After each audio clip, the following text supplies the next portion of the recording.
The National Weather Service in Mount Holly, New Jersey has issued a snow squall warning for Montgomery County in southeastern Pennsylvania, northeastern Chester County in southeastern Pennsylvania, northern Philadelphia County in southeastern Pennsylvania until 5 p.m. At 4:18 p.m., a dangerous snow squall was located over Trapp, or 19 miles northeast of West Chester, moving southeast at 35 miles per hour.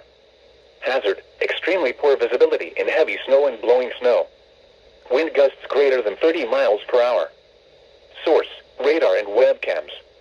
Impact: dangerous, life-threatening travel.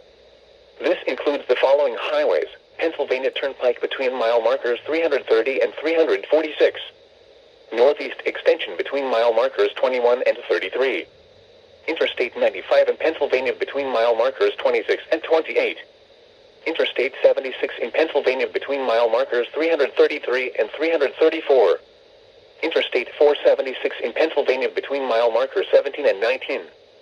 Locations impacted include Philadelphia, Norristown, Pottstown, Phoenixville, Lansdale, West Norton, East Norton, Conshohocken, Hatboro, Ambler, Collegeville, Royersford, Jenkintown, Trapp, Hatfield, Rockledge, Abington, Schwenksville, Bremerton, and West Numming. Consider avoiding or delaying travel until the snow squall passes your location. If you must travel, use extra caution and allow extra time. Rapid changes in visibility and slick road conditions may lead to accidents.